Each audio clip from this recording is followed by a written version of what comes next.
My name is Jerry Kavanaugh.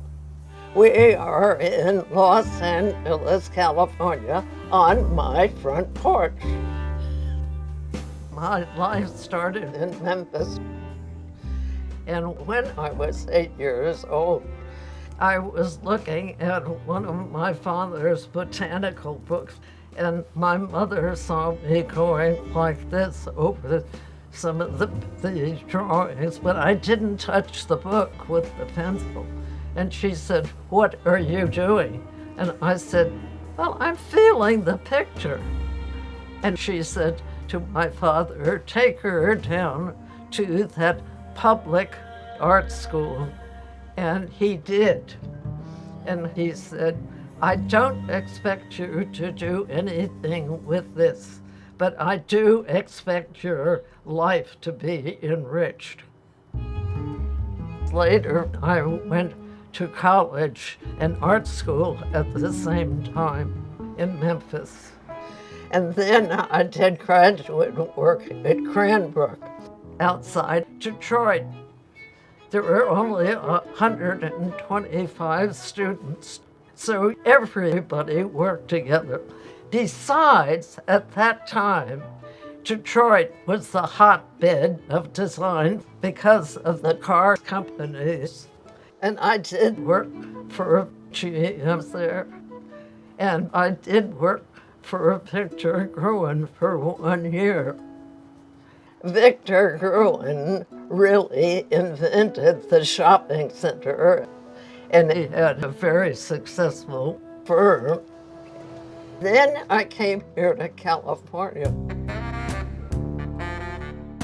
There was a wealth of noted designers here working, from Ray and Charles Ames and Ricky Werman.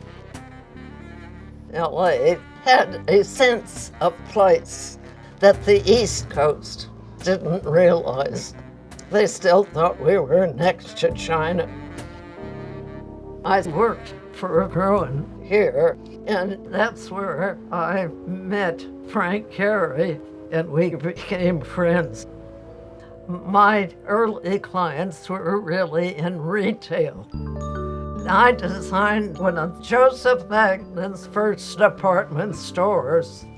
I put a blue glass facade on the storefront, and they said, "Nobody's ever done a storefront in blue," and it was a roaring success.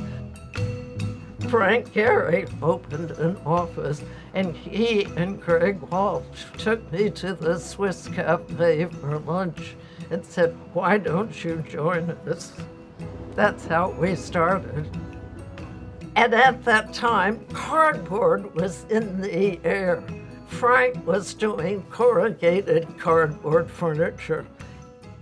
I love Frank, and I'm grateful because he and Greg were the ones that encouraged me to go out on my own.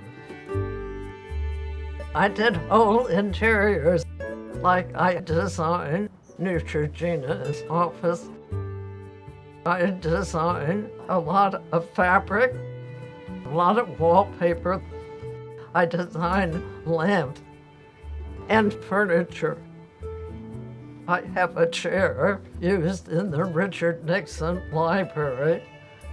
I've designed dinnerware for CB2, and I designed jewelry for Acme that was sold around the world.